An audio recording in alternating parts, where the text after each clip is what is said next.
Bonjour à toutes et à tous, nous sommes contents de vous retrouver en cette matinée de ce vendredi. Merci en tout cas à vous d'être fidèles à cette émission depuis le lundi, vous qui regardez cette émission tous les matins avant d'entamer vos différentes activités. Que Dieu vous bénisse encore ce matin. On parlera des choses en rapport avec Dieu, mais aussi des infos culturelles chrétiennes. Installez-vous bien. Pasteur Don Amos, shalom. Shalom. Vous allez bien? Tout va bien, frère. Gloire à Jésus-Christ, merci d'être avec nous ce matin. Laetitia, bonjour. Bonjour Aniel. Et on va bien, hein? Ça va très bien. Super. Et ce matin, nous sommes en appel vidéo avec le pasteur Mickey Hardy. Pasteur, bonjour. Bonjour à tous les auditeurs de LMTV.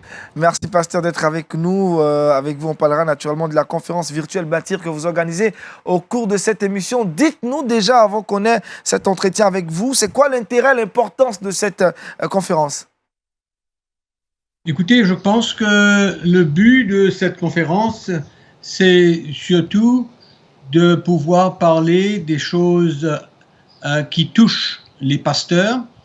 Il y a beaucoup de pratiques en général dans l'Église, de pratiques de doctrine, de messages qui, je pense, ne sont pas bibliques, et beaucoup d'entre elles.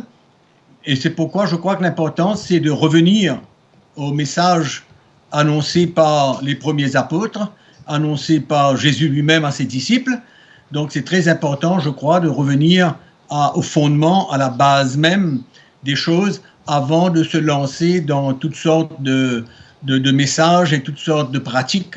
Donc voilà un petit peu le réel but de cette conférence, c'est de confronter un peu les pasteurs et s'attendre à ce qu'il y ait une réponse positive. Merci, pasteur. On parlera longuement de cette conférence avec vous dans cette émission. Laetitia, avec toi, on parlera de quoi aujourd'hui dans Culture Actu, le Trickbox. Dans Culture Actu, aujourd'hui, on parlera cinéma. Ce sera proposition de film pour passer un excellent week-end. Et dans le Trickbox, on parlera de la pomme de terre. Super. Pour l'heure, nous allons écouter la parole de Dieu. C'est dans Méditons ensemble.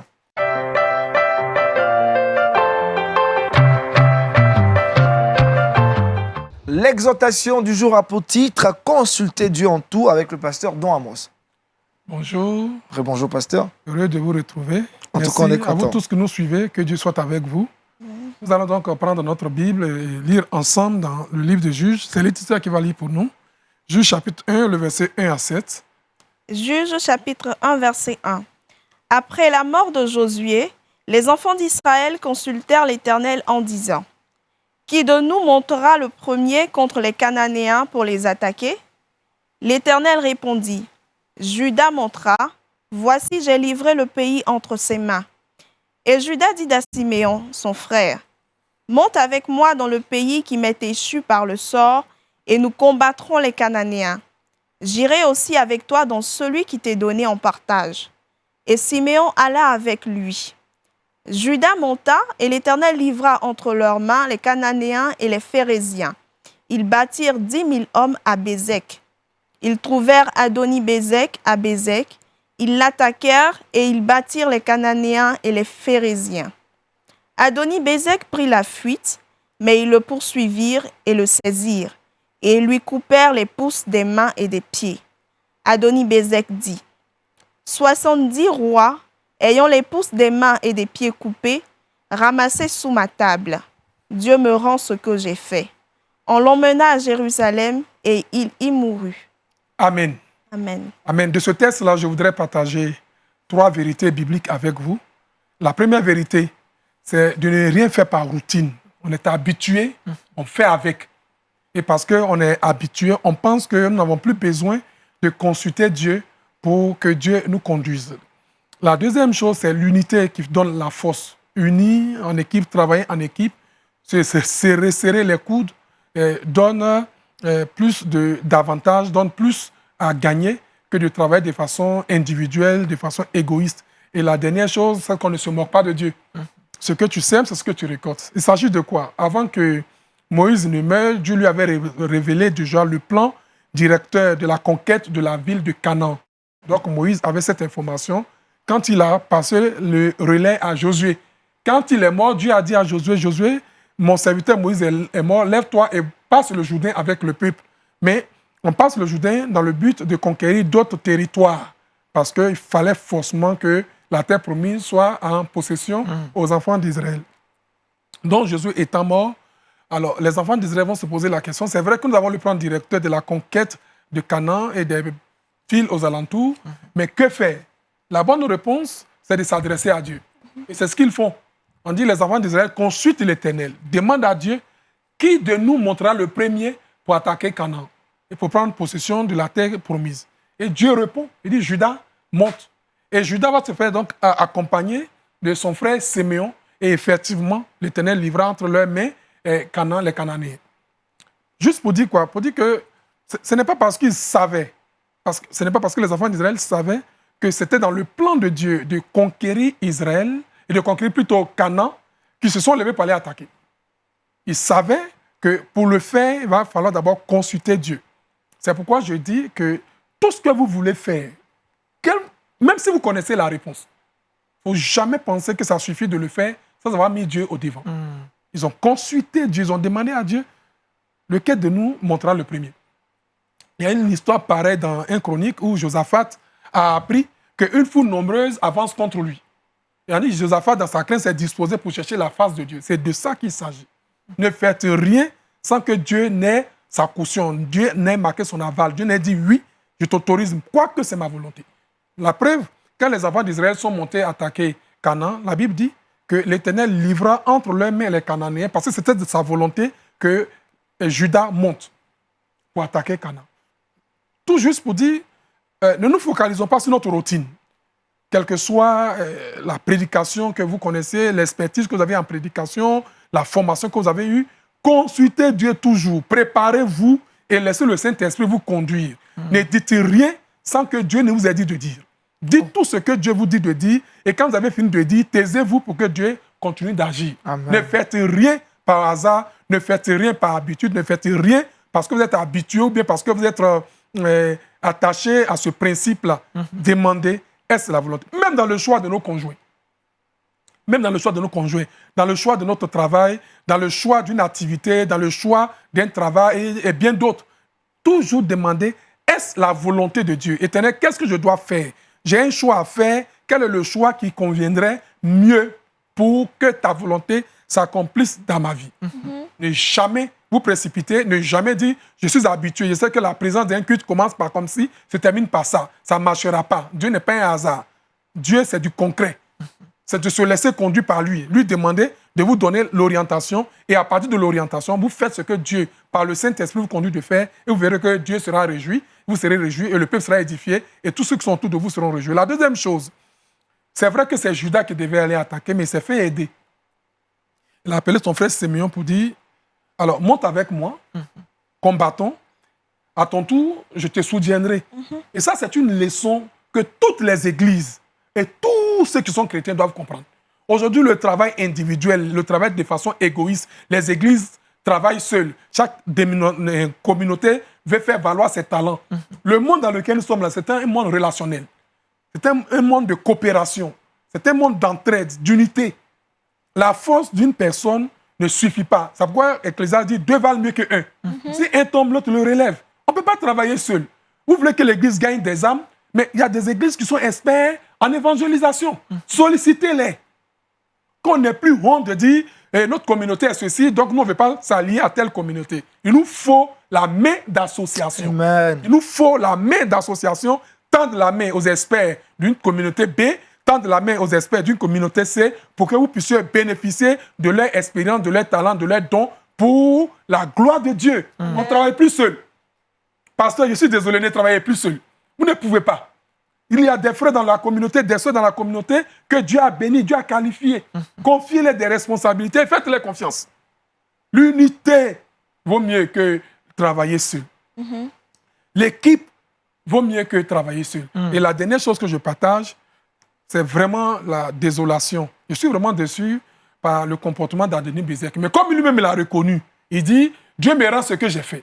Adonis Bezek était donc roi de Canaan. Il a passé tout son temps à couper le pouce des doigts et des orteils de tous les rois.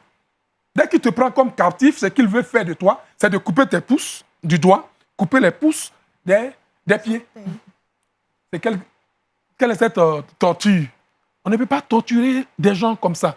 Ce que je veux que vous sachiez, frère, ce que tu es en train de s'aimer en mal, tu le récolteras. Ce que tu es en train de s'aimer en bien, tu le récolteras. Et Adonis Bézek de Bézek a été clair. Il dit, Dieu me rend ce que j'ai fait. C'est moi-même qui ai initié ce type de comportement, couper les pouces de mes amis, couper les pouces des rois. Donc, ce qui sont en effet injuste. Je n'en veux pas à Dieu. Frère, ta façon de te conduire, tu payeras. Tu payeras. Dans tous les cas, les gens ne te voient pas. Tu peux faire ce que tu as envie de faire. Mais un jour, Dieu te révélera et Dieu te dévoilera. Et tu vas payer. C'est pourquoi Paul dit dans Galates 6, on ne se moque pas de Dieu. C'est qu'un homme aura s'aimé, il le récoltera. Si tu sèmes la paix, tu récolteras la justice. Mais si tu sèmes la haine, tu récolteras la haine. Que Dieu nous aide à nous comporter comme les enfants de Dieu vrais, remplis de l'Esprit de Dieu, qui consultent Dieu en tout pour demander la volonté de Dieu et de travailler en équipe, parce qu'aujourd'hui, on ne peut pas travailler seul, et puis de faire attention aux actes que nous posons parce que nous allons récolter un jour. Que Dieu te bénisse, frère. Amen. Voilà un message qui nous interpelle ce matin, consulter Dieu en tout.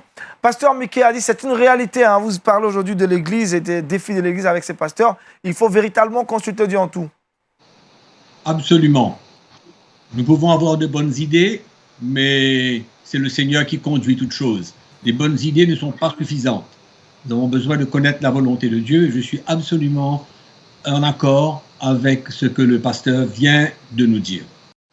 Merci encore, pasteur Don Amos. Vous allez nous aider naturellement à pouvoir être dans cette direction. Bénis cette journée et priez que Dieu nous aide avec son Esprit Saint à pouvoir être toujours prêt à le consulter en tout, pour petit, pour grand, mais aussi pour tout ce qui nous arrive, à lui demander certaines volontés. Mais bien avant, tu as une question, Laetitia? Peut-être, j'oubliais. Une petite question, Vas-y, pasteur. vas-y. Alors, il est vrai qu'on doit demander à Dieu, quelle que soit la situation dans laquelle nous nous trouvons, la direction qu'il souhaiterait qu'on prenne.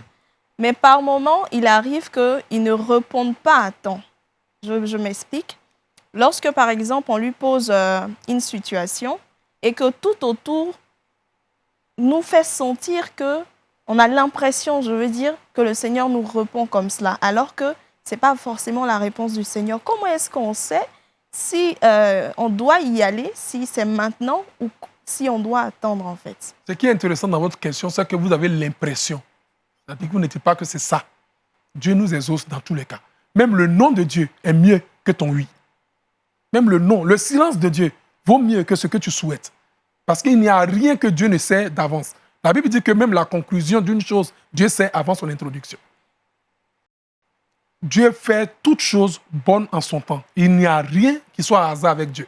Même son silence vaut mieux que le oui que vous recherchez. Parce que pour lui, il apporte une suite aux besoins de celui qu'il a appelé selon son plan, selon son destin, non de celui qui pense être dans le plan de Dieu. Le plan de Dieu souvent est difficile, incompréhensible.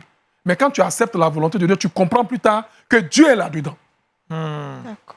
Parce que prenons le cas particulier du choix du conjoint, de la conjointe. Qu'est-ce qui doit nous rassurer, nous garantir que vraiment Dieu est là? Est-ce qu'il faut entreprendre de prier en demandant des signes à Dieu? Bon, il y en a qui demandent des signes, mais la Bible même donne les réponses. La Bible dit qu'on ne doit pas marier les Cananéens. Ça veut dire que tous ceux qui sont païennes, un chrétien ne doit pas marier. Il ne faut pas venir demander à un pasteur, j'ai vu une sœur qui n'est pas chrétienne, je vais la marier. La Bible t'a déjà dit non, c'est pas moi qui te dis non. D'accord. Donc, il ne faut pas me demander ça. Tu sais la réponse. Quand tu lis bien la Bible et qu'on t'enseigne. Deuxièmement, quand tu pries et que tu veux une sœur, ne fais pas ton choix avant que Dieu ne t'ait révélé la personne. La Bible dit que dans le livre de Genèse, quand Adam a vu Ève, il s'est écrié. C'est une affirmation, c'est une conviction. Je suis satisfait. Cette fois, voici celle qui est chair de ma chair, os de mes os. C'est moi. Je vais l'appeler femme. C'est l'homme qui l'a appelée femme. Vous n'avez pas la conviction, vous n'avez pas la paix du cœur. Continuez de prier. Si vous avez la paix du cœur, marchez par la foi et acceptez la sœur. Avançons ensemble. Merci, pasteur. Vous allez maintenant faire la prière qui va accompagner notre journée. Que Dieu nous aide vraiment à pouvoir le consulter en toutes choses. Prions le Seigneur. Notre Dieu et notre Père, nous te bénissons au nom de Jésus. Tu es fidèle. Tu es vraiment le Dieu qu'il nous faut. Celui qui nous invite chaque fois à le consulter, à ne rien faire par hasard, par routine, et à dépendre de lui, de l'unité du corps de Christ, de travailler en symbiose, de travailler en se resserrant les coudes, et surtout de poser des actes qui glorifient ton nom, car tu n'es pas injuste. Tu donnes toujours ce qu'il faut à chacun de nous, selon l'analogie de sa foi. Que la paix de Dieu soit avec vous, que la grâce de Dieu soit avec vous, et que vous soyez bénis en tout conduits par Dieu au nom de Jésus-Christ, notre Seigneur et notre Sauveur. Amen. Amen. Amen. Merci encore au pasteur Don Amor. Je rappelle le thème ou le titre de cette exhortation de ce matin. Consultez Dieu en tout. À présent, parlons culture chrétienne avec Laetitia dans Culture Actu.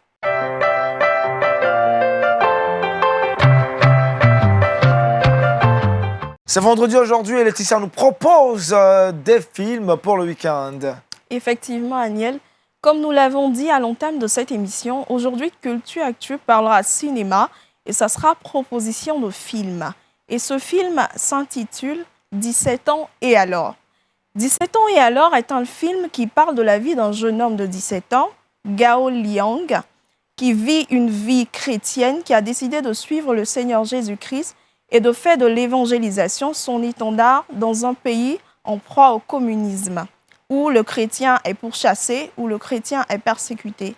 Il va être arrêté, mis en prison pour une année durant laquelle il sera persécuté, une année durant laquelle il sera tourmenté, il va subir des violences, mais il va se rappeler que le Seigneur Jésus-Christ est toujours avec lui. Il va se rappeler que le Seigneur ne l'a pas abandonné et quelle que soit la situation, il va toujours se tourner vers la parole de Dieu qui pourra lui donner cette force-là de surmonter les épreuves qu'il va pouvoir subir durant cette année d'incarcération. C'est ainsi que sa foi et sa volonté de suivre Dieu va être renforcée davantage. Alors, je propose que nous suivons tout de suite cette bande-annonce-là. Dieu te permet de vivre, donc si tu peux vivre pour Dieu. Ne t'abaisse pas parce que tu es jeune, tu devrais t'offrir à moi. Je ne vois pas comment sont les gens en surface ou quel âge ils ont. Police, ne bougez pas! Pourquoi nous arrêtez-vous arbitrairement? Je n'ai que 17 ans, je dois encore aller à l'école. Mon petit, tu as gaspillé toutes ces années à l'école à étudier l'athéisme et l'évolution. Maintenant, tu crois en Dieu et tu prêches même la religion.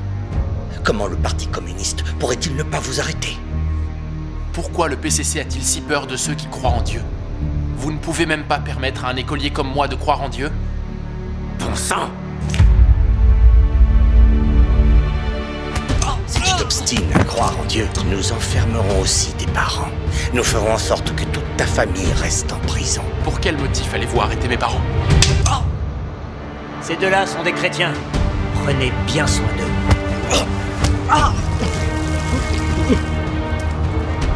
Ici, personne ne vous traite comme un être humain. Vous tuer, c'est comme tuer un chien. Tonton Liu! Au secours! Dieu, je me sens si faible. S'il te plaît, donne-moi la confiance et la force. Du fait que l'homme a été créé par Dieu, il devrait croire en Dieu et adorer Dieu. Ma foi en Dieu est justifiée et pertinente. Mon chemin est le juste chemin de la vie. Mais le Parti communiste persiste à arrêter les chrétiens. N'est-ce pas une atteinte à la justice?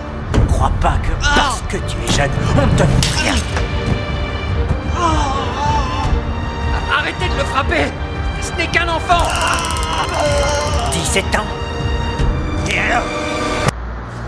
Mon petit, tu es condamné à une année de rééducation par le travail pour avoir cru en Dieu. Bien que tu aies refusé de rendre compte de quoi que ce soit, nous te condamnons quand même.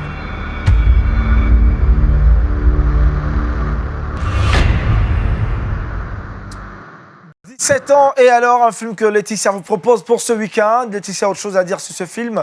Je voudrais dire que ce film est un appel à l'espérance, un appel à garder la foi en Dieu, quelle que soit la situation que nous traversons. Le Seigneur Jésus ne nous abandonne pas, il est toujours là.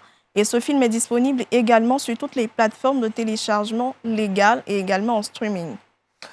Merci Laetitia. Aujourd'hui, Aniel. c'est quand ce film aujourd'hui que tu proposes, hein? Hein? Tu nous as habitués à 2 films les vendredis. Hein? Oui, aujourd'hui, ça sera qu'un seul film. C'est un film d'1 heure de temps. Donc, ça va nous permettre de pouvoir justement profiter du week-end.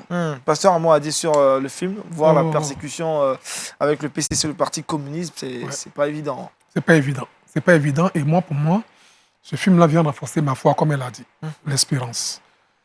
Vous pouvez être éprouvé dans votre être, donner toute la sérénité aux yeux de tout le monde, mais dans votre fond intérieur, cette conviction-là, c'est votre foi.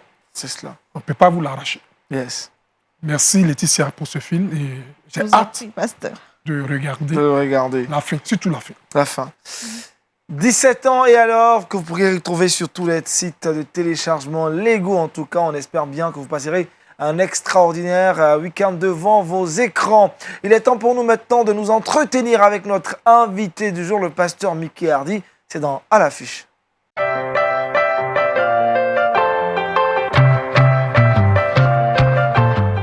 Le pasteur Mickey Hardy est le pasteur principal des églises CTMI, avec nous parlons donc de la conférence virtuelle Bâtir 2021. Pasteur, avant de parler de cette conférence, dites-nous comment se porte l'église en Île-Maurice dans ce contexte de Covid-19.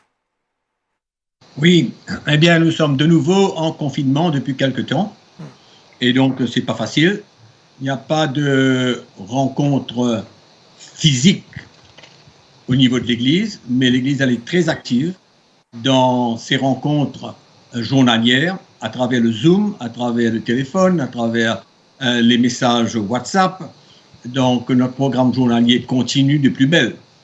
Et je crois que c'est un moment que nous pouvons profiter pour construire davantage nos relations au sein de la famille. Donc, c'est un mal pour un bien. Claire, en tout cas, vous avez tout notre soutien depuis votre position avec ce confinement qui a repris donc en Île-Maurice. Pasteur, vous avez dit, en tout cas sur le site de cette conférence, l'Église n'est ni une culture ni une marque, ce n'est ni un club social, elle n'est pas divisée ni blanche ni noire, l'Église n'est pas un spectacle. Ces propos viennent de vous, un commentaire sur cela. Ça fait fort et ça peut faire également beaucoup mouche dans le milieu chrétien. Oui, effectivement, puisque c'est une réalité, au fait. Il y a tellement de problèmes de division, de culture, de couleurs dans l'Église, des doctrines qui ne sont pas bibliques. Et donc, c'est vrai que c'est un commentaire un petit peu fort, mais je pense qu'aujourd'hui, l'Église, encore une fois, elle a besoin d'être restaurée et c'est un temps pour le Seigneur de restaurer l'Église. Donc, ces remarques sont un petit peu l'état de l'Église aujourd'hui dans le monde entier. Et alors, il faut essayer de confronter, il faut essayer de parler la vérité et d'emmener l'Église à un retour vers un fondement solide, vers le fondement de l'Évangile. Ce message prêché par Jésus et emmené par les apôtres aussi. Quel est le thème principal et pourquoi un tel thème pour cette conférence 2021, la première édition? Ah ben écoutez, comme thème, nous n'avons pas fait aucune publicité pour le thème, mais effectivement, certainement que nous allons parler de la croix de Jésus-Christ. Jésus a bien défié ses disciples, il a bien défié aussi la foule qui le suivait en leur demandant de prendre leur croix. Donc, officiellement, il n'y a pas de thème affiché, mais le message de la croix sera certainement sur le plateau. Dites-nous, pasteur, aujourd'hui, selon vous, quels sont les véritables problèmes qui minent l'Église dans son entièreté, dans sa généralité? Écoutez, il y en a beaucoup. Je pense que un des plus gros problèmes de l'Église aujourd'hui, c'est d'avoir accepté des messages, accepté des doctrines qui ne sont pas du Seigneur. Par exemple, cette fameuse doctrine de la prospérité qui a emmené le cœur des chrétiens de se détacher du Seigneur, mais de se tourner vers les choses matérielles. Est venu s'ajouter à tout cela tellement de choses, parce que quand le fondement n'est pas bon, ben, rien ne va. Donc ce message de la prospérité, ce message, allons dire, d'une foi extrême, pour soi-même, pour son propre intérêt, toutes ces choses-là ont complètement détourné l'attention de l'Église vers le Seigneur lui-même. Et l'Église s'est tournée vers tellement de fausses pratiques. Quand on voit les pratiques qu'il y a dans l'Église aujourd'hui, quand on entend les messages qui sont annoncés, tout cela se retourne vers l'homme, vers son intérêt, et il devient orgueilleux, il cherche des choses pour lui-même, au lieu de, comme nous avons entendu le pasteur dire tout à l'heure là, chercher la volonté de Dieu. Et c'est pourquoi c'est un retour vers l'évangile qui est nécessaire. Un retour vers un message simple, un message puissant, un message clair. C'est un message fondamental et je crois que c'est ça qui va ramener un petit peu l'Église. Et pour cela, il faut que les pasteurs acceptent. Il faut que les pasteurs acceptent l'état de l'Église aujourd'hui. Et de ne pas faire comme l'autruche. Mais il faut l'accepter. Il faut s'humilier. Il faut se rendre compte que, voilà où est l'Église. C'est pourquoi chaque pasteur aujourd'hui doit s'examiner. Il doit examiner son état, il doit examiner le ministère. Et je crois que cette conférence va emmener un choix pour ou alors s'humilier et accepter ce message, ou bien entendu de continuer dans un message qui n'a pas un vrai fondement. Et tant qu'il n'y a pas ce vrai fondement dans l'Église, l'Église ne va pas pouvoir grandir et le peuple de Dieu va toujours se sentir acculé, affaibli et marcher dans la défaite. Donc, on peut prêcher tellement de choses, mais s'il n'y a pas un vrai fondement dans l'Église, l'Église ne va aucune part. Voilà qui est bien clair. Pasteur, la conférence, elle est virtuelle. Comment justement se préparer moralement, physiquement et spirituellement pour en tirer des bénéfices? Écoutez, je pense que c'est un temps du Seigneur, premièrement. C'est important de le dire aujourd'hui. C'est un temps du Seigneur pour mettre de l'ordre dans l'Église. Et puis, cette vision qui est venue à notre cœur, nous faisons ce que nous pouvons. Nous avons les hommes sur le terrain. Nous faisons de la mobilisation. Nous faisons beaucoup de choses. Avec, bien sûr, le support de beaucoup de personnes dans la prière, de LMTV, bien sûr, de sa participation pour nous aider. Mais je crois que la chose principale, premièrement, c'est la prière. La prière. C'est comme ça que nous allons nous préparer pour cette conférence et préparer le chemin, préparer les choses dans l'esprit, parce que c'est l'œuvre du Saint-Esprit.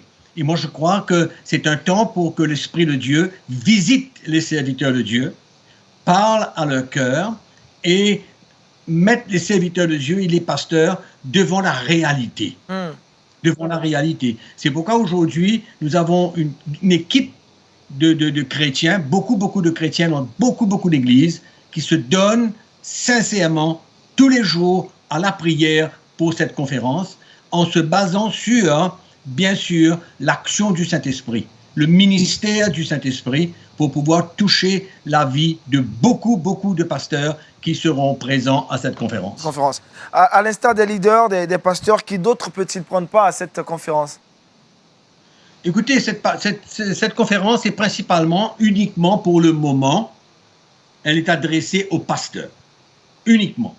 Mais je suis sûr que dorénavant, un petit peu après la conférence, ces messages seront disponibles pour les chrétiens. D'accord, pasteur. Mais je pense que avant tout, allons donner un petit peu le temps aux pasteurs de digérer un petit peu, et puis, de laisser les chrétiens l'opportunité d'écouter ces messages. D'écouter. Alors, est-ce que c'est toujours possible de s'inscrire? Si oui, comment s'inscrire?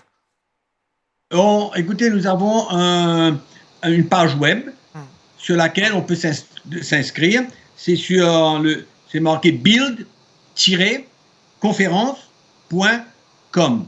Et à ce moment-là, on peut s'inscrire directement sur la page web. La page web. Est-ce qu'il y aura d'autres conférenciers à part vous, d'autres orateurs? Non. Pourquoi? Parce que la conférence ne dure que 2 jours. Nous n'avons que 4 messages. Et c'est juste probablement le temps de pouvoir parler un petit peu en détail du message de la croix, bien sûr. Et donc, je serai malheureusement d'un côté le seul orateur. Merci, pasteur. Vous restez avec nous le temps de revenir vers vous pour votre message à l'endroit de tous les téléspectateurs de Lumière du Monde Télévision. On va bifurquer et retrouver Laetitia maintenant dans le Trickbox. Et c'est maintenant.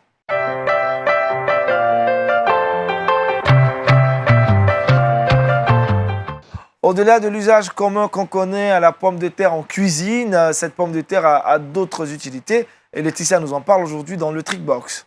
Effectivement, Agnel. Aujourd'hui, on va parler de la pomme de terre, mais on ne va pas parler de la pomme de terre comme étant un aliment pour se nourrir. On va parler de la pomme de terre comme étant un allié pour le nettoyage. La première des choses que la pomme de terre va nous permettre de faire, c'est de nous débarrasser de la rouille. Alors, si nous avons par exemple un couteau rouillé, on va couper notre pomme de terre en deux. On va y ajouter le liquide vaisselle et du bicarbonate de soude.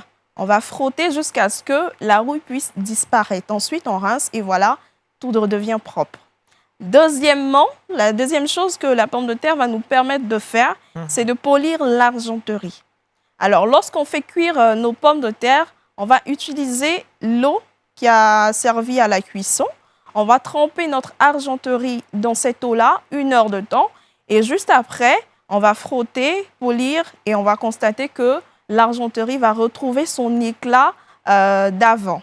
Troisièmement, la pomme de terre va nous permettre de pouvoir éliminer définitivement les petites taches sur nos chemises. Donc, une petite tache de graisse, une petite tache de vin, toute petite. On va couper la pomme de terre en deux et on va tamponner juste un peu. On va répéter le geste plusieurs fois et on va constater justement que la tache aura disparu. Alors aujourd'hui, ce qu'il faut retenir de la pomme de terre, c'est qu'au-delà de la cuisson, elle va nous permettre de pouvoir nettoyer l'argenterie, polir l'argenterie. Deuxièmement, de pouvoir nous débarrasser de la rouille. Et troisième des choses, va nous permettre de pouvoir nous débarrasser définitivement des petites taches sur nos habits. Voilà, vous savez désormais que la pomme de terre n'est pas seulement faite pour être dégustée ou mangée dans la bouche et salivée. Il y a d'autres choses encore qui sont très utiles, en tout cas, avec cette pomme de terre. Pasteur, vous savez cette chose-là? Je viens d'apprendre. D'accord, c'est super. Le temps que Laetitia nous donne le verset boussole. Pasteur Mickey Hardy, est-ce que vous avez un message à l'ensemble de tous les téléspectateurs de Lumière du Monde Télévision, une invitation pour cette conférence virtuelle Bâtir son Église et son peuple 2021? Pasteur Mickey. Oui, premièrement, je voudrais remercier tous les spectateurs pour leur soutien dans la prière et leur fidélité au programme de CTMA et sur LMTV. Et deuxièmement, je voudrais encourager les pasteurs à s'inscrire, car je suis sûr que ce sera un moment, probablement un tournant dans la vie de beaucoup de pasteurs qui ont besoin d'entendre le message. Surtout, je fais un appel à toute cette génération de jeunes pasteurs qui ont besoin vraiment d'avoir des églises construites sur un fondement solide qui est le Seigneur Jésus-Christ lui-même, qui nous apprend tous les jours à prendre notre croix et à suivre le Seigneur. Et bien sûr, leur demander de continuer à prier pour cette conférence. Donc, je les remercie d'avance à tous ces fidèles spectateurs de LMTV de continuer à prier pour cette conférence est importante pour l'Église de Jésus-Christ aujourd'hui. Merci, pasteur. Vous allez nous rappeler le site sur lequel on pourrait s'inscrire? Oui, vous pouvez vous inscrire, comme j'ai dit tout à l'heure, sur notre page web build, B-U-I-L-D, conférence.com. Et si vous voulez le numéro de 230, c'est le code de l'île Maurice. Et puis le 52 53 45 00. Merci, pasteur Mickey. En tout cas, ce fut un plaisir pour nous de parler et d'échanger avec vous, surtout sur la conférence Bâtir son peuple et son Église 2021, une conférence qui aura lieu en ligne. Pasteur, rappelez-nous les dates de cette conférence. Écoutez, pour les Français, c'est le 6 et le 7 mai 2021. 6-7 mai et 2021. nous pourrons savoir très très bientôt l'heure à laquelle les gens pourront connecter et écouter le message. Merci, pasteur. 6-7 mai pour les francophones. Merci également, pasteur Don Amos, pour votre présence ici, votre exhortation de ce jour. Merci à Laetitia. Merci à toute l'équipe de réalisation, de production de Wake Up. Votre soirée sur LMTV 20h, GMT, vous aurez point d'accord. Demain, c'est le week-end, samedi. Vous connaissez le programme qui vous fait énormément du bien. 8h, vous aurez Adorant Dieu. 11h30, vous serez naturellement avec moi dans Horizon Jeune. À 17h, vous serez naturellement avec Daniel Krabi dans 100 façons. Et 19h30, vous aurez le culte en live. On termine avec le verset boussole. Juge, chapitre 1er, verset 1. Après la mort de Josué, les enfants d'Israël consultèrent l'Éternel en disant, qui de nous montrera le premier contre les Cananéens pour les attaquer? Consultez Dieu en tout temps et consultez Dieu en toutes choses. C'est bien l'exhortation qu'on a reçue ce matin, que vous fassiez de votre vie une vie de consultation régulière et permanente vers le Seigneur Jésus-Christ. Excellent week-end sur LMTV. Shalom chez vous. Au revoir.